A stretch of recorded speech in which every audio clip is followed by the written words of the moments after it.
man must do his bit. Welcome to another edition of The Public Interest. My name is David Granger, and today we will discuss Venezuela's relations with Guyana, particularly in relation to the territorial controversy. Most Guyanese living today were not yet born in 1966, when the Venezuelan armed forces seized the island of Ancoco. That was our independence year. And since then, Venezuela has never given back the island of Ancoco. And I don't think any Venezuelan president ever will give back that island. But the president at that time, Raul Leone, was the one under whose presidency Guyana entered the Geneva Agreement. In fact, it was an agreement between the United Kingdom, Venezuela, and Guyana. Guyana was not yet independent. But that Geneva Agreement was meant to work towards a peaceful settlement of the territorial controversy. In fact, a couple of months later, we became independent. The British Army was still here at that time in 1966. But as soon as they left, in October 1966, the Venezuelans pounced on the island of Ancoco. And for 55 years, the Venezuelan armed forces have remained in complete possession of that island, which they ought to have shared with Guyana. When we discuss Venezuela, we must understand that Venezuela is not an Atlantic nation, it's a Caribbean nation. Its entire coastline is with the Caribbean Sea. And it is 4 times the size of Guyana. Its population is 40 times the size of Guyana's population. And its armed forces is 40 times the size of Guyana's defense force. But it's a rich country, potentially, because it contains the world's largest deposit of petroleum. And, well, of course, the raw materials from which petroleum is made. And for that reason, anytime you analyze Venezuela, you have to look at its size and its ambitions, which arose out of its possession of that enormous petroleum wealth. So, although the Geneva Agreement was signed on the 17th of February 1966, Venezuela has used that opportunity not to resolve the conflict, but to try to subordinate Guyana. What is called in some circles Finlandization, to make sure that Guyana's development was paralyzed and hampered unless it was approved by Venezuela. And during the presidencies of 10 Venezuelan leaders, the situation has not changed in essence, even though from time to time some people have been deluded into believing that one president was more friendly than another president.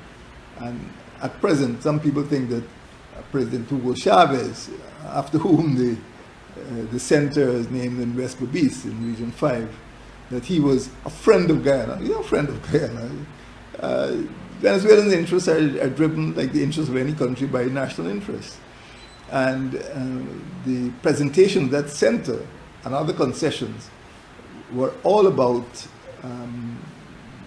advancing Venezuela's interests, not Guyana's interests. Fellow Guyanese, from the time of independence, therefore, we were in trouble in terms of the controversy in Venezuela. We were victimized. In fact, in 1969, under the same president, Raul Leone, there was a huge rebellion in the Rupununi, in which some people with Venezuelan support attempted to secede from Guyana and set up their own republic in the Rupununi. So we did not have an easy time. And even though the Geneva Agreement was in operation and a joint commission was established, Venezuela seemed to use that joint commission in order to attempt to subordinate Guyana. That huge country, 4 times the size of Guyana, wealthy country, was taking advantage of the small state of Guyana. Over the period of time between 1966 and present day, 2021, different presidents have tried different techniques to advance their territorial claim. One of the most interesting was Carlos Andres Perez, who came to Guyana in October 1978. A very clever man, and he wanted to, or he attempted to persuade the Prime Minister at that time to grant an extension of or a part of the Essequibo coast. In fact, under President Leone in July 1968, there was something called the Leone Decree, in which, Decree number 1552, in which the Venezuelans claimed the whole Essequibo coast, the entire Essequibo coast. And when Carlos Andres Perez became president, he attempted to convince the Guyana government that Venezuela would pay for the development of the Upper Mazuni hydropower project, or at least give substantial financial support, if Guyana would give it that Essequibo coast. You see, because Venezuela had these grand ambitions, and it was only a Caribbean state, it wanted an outlet to the Atlantic, what they call it Salida al Atlántico. And Carlos Andres Perez thought he was being very clever by offering to provide funding for the Upper Mazuni hydro project and other projects if Guyana would cede that territory in the Essequibo coast to give it the Salida al Atlántico. So that was a strategy aimed at gaining the overall advantage, but by offering inducements to the Guyana government, which of course could not afford to build a hydropower project. Well, up to now, as you know, in Guyana, we still have not been able to build a substantial hydropower project.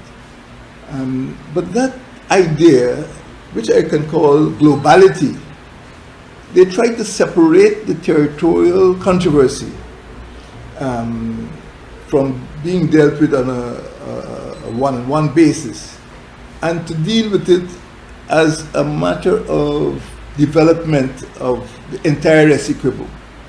Rather than isolate the controversy, they wanted to mix it with gifts, hydropower, electricity from Guri Dam, and other benefits. So over a period of time, Venezuelan policy was not static. Even though we are looking at the policies of 10 presidents, it did not remain the same. And most particularly for Guyanese, towards the end of the last century, there came on the scene President Hugo Chavez. Now, he was a different sort of person. He was a visionary, he was a revolutionary. Not that we agree with his vision or the aims of his revolution, but he certainly wanted to change Venezuelans' place in the hemisphere and in the world. And in fact, he attempted a coup d'etat against Carlos Andres Perez, he and some other officers in the Venezuelan armed forces. And after a couple of years, he was released from jail, but he still had that burning desire to advance Venezuela's national interest. And eventually he was elected democratically in 1999. He was temporarily removed from office, but still he had that burning vision to make Venezuela into a sort of power on the continent. He was fiercely opposed to the United States. And even though Venezuela depended very heavily on the United States for the purchase of its petroleum products, he felt that the United States, which he called the gringos, and he felt that they dominated the Organization of American States, and they wielded too much influence in the continent and in the region, in the hemisphere. So he tried to use Venezuelan petroleum wealth, what they call the petrobolivares at that time, to enhance Venezuelans' role in the Caribbean and in the continent. Don't forget that in the Caribbean, all of the oil, or the majority of the oil, had to pass through the Caribbean to get to the United States. And Venezuela has always had a concern about the security of the Caribbean basin, the Caribbean Sea. And it felt that United States domination of the hemisphere was unfair, and he created different institutions. The strongest institution internally was, of course, the Venezuelan Petroleum Company, PDVSA, I think it's called in Spanish. And that is the dynamic element that drove Venezuelan power. And at that time, well, starting from the time of Carlos Andres Perez, international oil prices rose tremendously. Venezuela was immensely rich. And when Chavez became president, he felt that that wealth should not be used to enrich a few members of the elite in Venezuela, but it should be used for the popular general good. Well, nothing's wrong with that. And that was one of the reasons why he had the coup, the golpe de Estado in the first place. So when he became president, he was still driven by that vision. And at the top of it, of course, was PDVSA, the Venezuelan Petroleum Company. He also established what is called ALBA, an alliance of the people, for the people of Latin America. And he hoped that ALBA would displace the United States as being the main benefactor of the smaller states in the Caribbean, Central America, and of course South America itself. And he used that petroleum bonanza to insert Venezuela in a strategic position, but also to undermine the OAS, which he felt was under the influence of the United States. So it became a conflict between Venezuela and USA. So he set up ALBA, and some Caribbean countries joined ALBA. Of course, there were a few countries on the continent of South America. But he also created another organization called CELAC. As you know, recently our own president went to a meeting of CELAC, which is a community of states, of Latin American Caribbean states. ALBA and CELAC were meant to undermine the United States' influence. Why is it important to Guyana? Why is it important to the territorial controversy? Because by posing as this great heir of Simon Bolivar, the liberator, and he named the country the Bolivarian Republic, but by posing as this great internationalist, it seemed contradictory to be claiming the territory, 2/3 of the territory of its neighbor, and to appear to be bullying Guyana. Don't forget that he came to Guyana in 2004, but before that, he had prevented the establishment of the Beale Aerospace Corporation in the Brimo-Waini region. And he had made certain threats against Exxon. And Venezuela has a very conflictual relationship with Exxon because of internal Venezuelan matters. So he objected to the exploration being conducted by Exxon and Chevron, and he opposed the Beale Aerospace deal. And he did come to Guyana, again, smiling, affable, charismatic, that's what they call the charisma. And of course, pushing this line, which I also call Chavismo, this belief in a strong South America, Central America, which was opposed to the hegemony of the United States. How did it affect Guyana? Yes, because he felt it prudent to avoid the rhetoric of Raul Leone and Herrera campaigns and the other presidents who were very aggressive, very adamant about the territorial claim. So he decided to take a different tack. He decided to try to persuade and convince and laugh and joke. But at the same time, he never gave us back Coco, and he never stopped claiming sovereignty over the Essequibo. So he was not interested in Guyana's development.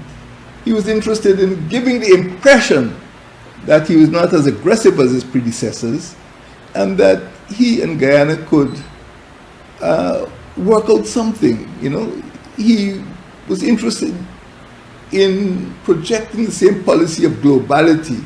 Or he would give us electricity from Guri Dam. He'd build roads in the hinterland, help us with development. And he also canceled debt, no doubt about that. He promised to make adjustments to the CARICOM Petroleum, the Cooperation Accord, and he said he would not object to development in the Essequibo. So many people felt that he was really a benefactor, and this is the impression he tried to create. And a lot of Guyanese, as the saying goes, a lot of Guyanese, sort of drank the juice, drank the Kool-Aid. But it was Kool-Aid indeed. It was poisonous. And up to now, long after his death, we have not been able to deal or to solve the territorial controversy. As you know, Nicolas Maduro was his longest serving foreign minister. And immediately on his death, well, shortly after his death, Maduro took over, and Maduro actually came to Guyana in 2013, met President Ramotar. And the expectation was that Nicolas Maduro would continue the policy of Hugo Chavez. And I think Chavez left with or the Guyanese people had a good feeling about Chavez, and they felt that after Maduro promised he promised friendship, he promised peace in August 2013 when he came here, and some of them were shocked. Most of the people who don't know the Venezuelans were shocked that 6 weeks later, in October 2013, the Venezuelan Navy seized the Technic Pardana, another petroleum vessel, in our waters. So was Maduro different from Chavez? Was he different from Raul Leone? No. Maduro showed his true colors because when he went back, he had to attend to the internal domestic politics of Venezuela, which by that time had become convinced that the Essequibo was zona en reclamación. It was Venezuelan territory which they needed to reclaim. And in order to deal with the internal contradictions in Venezuela, he allowed the Navy to expel the Technic Pardana. So it showed you how he was no different from any previous president.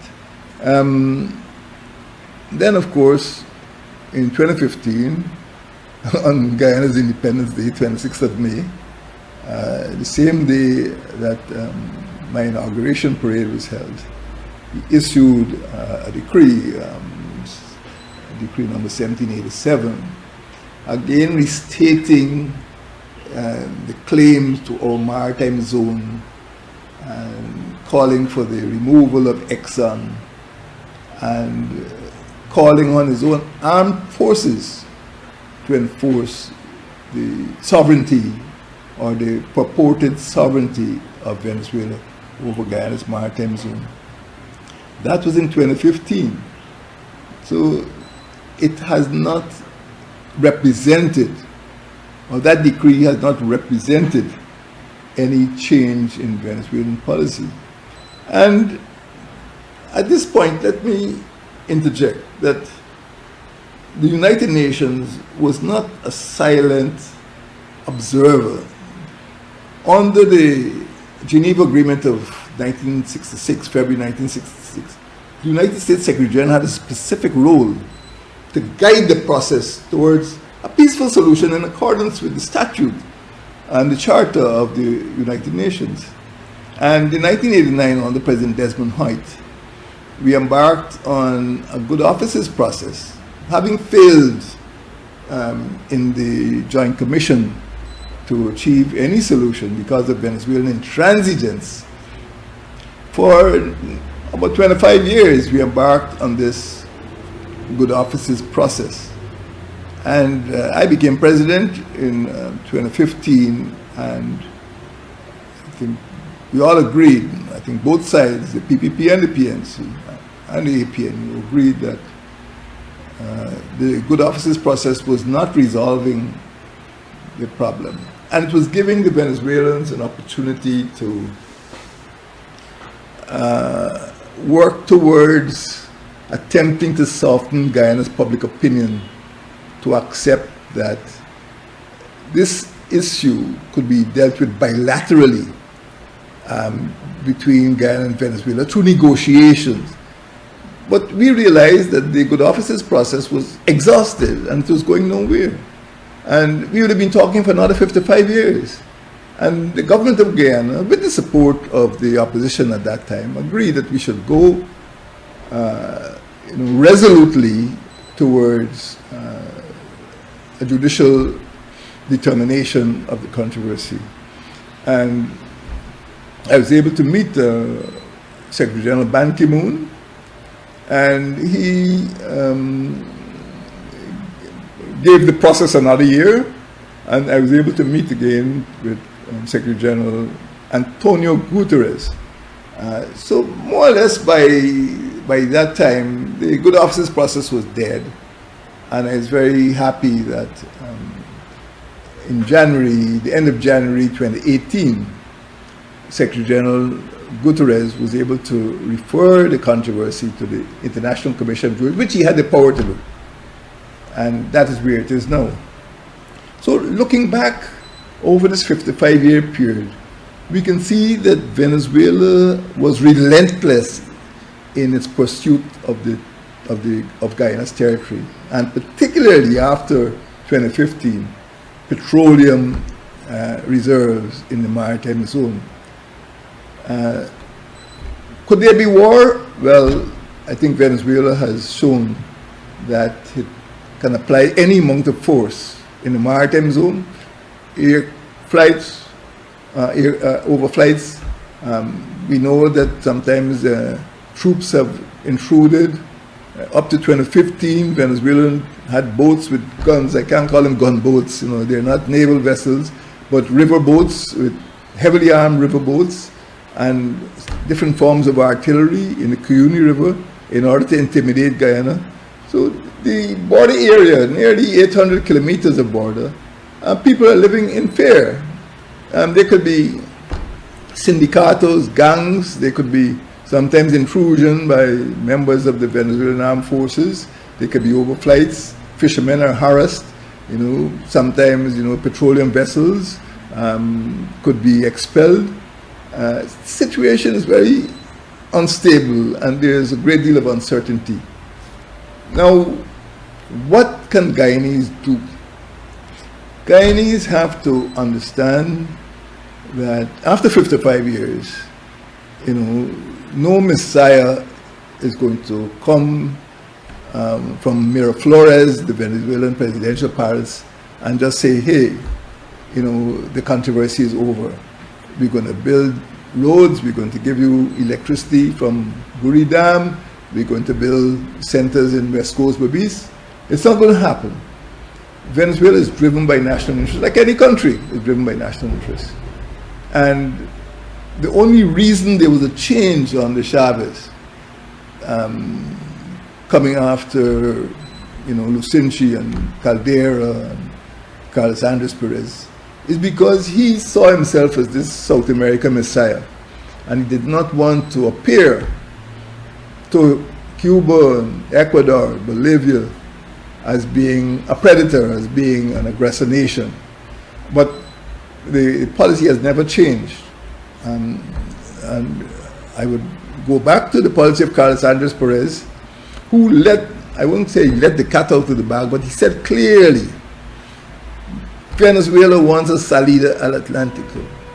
We want to become an Atlantic power. We want to be able to deploy our submarines and deploy our warships. We want to be a regional power. And to do that, we want the Essequibo coast. And he had to confront Forbes Burnham in 1978, and he got nowhere.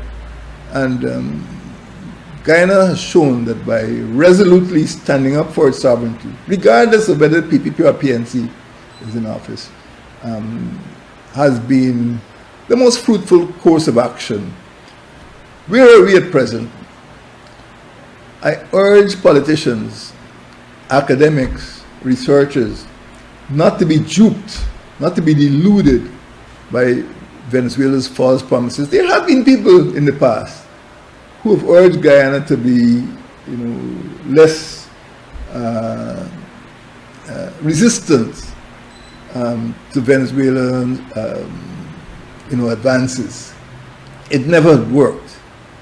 Venezuela will offer scholarships, it will offer holidays, it will offer material benefits, but it has never relinquished its claim to Guyana's territory. It has never returned Coco Island, and it has never relented.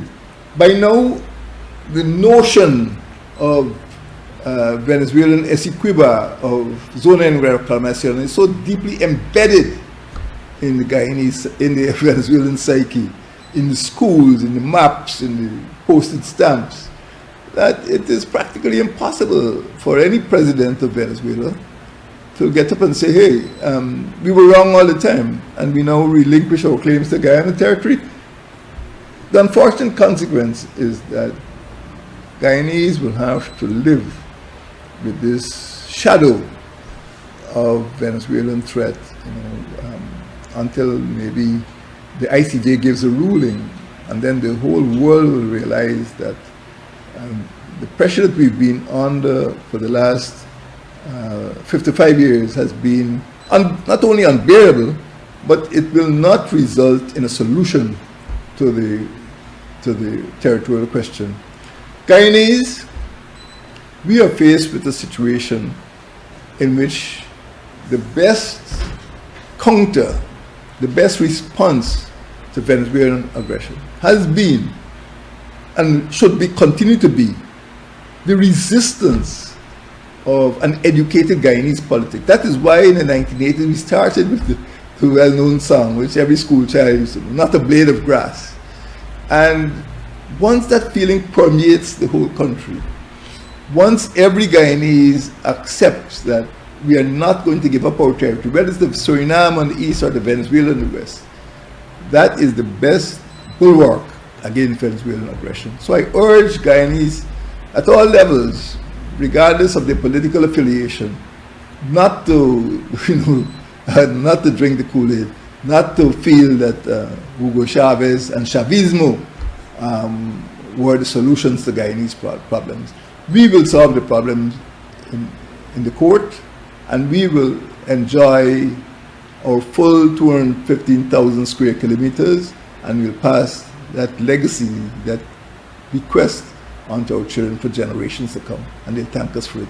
Thank you.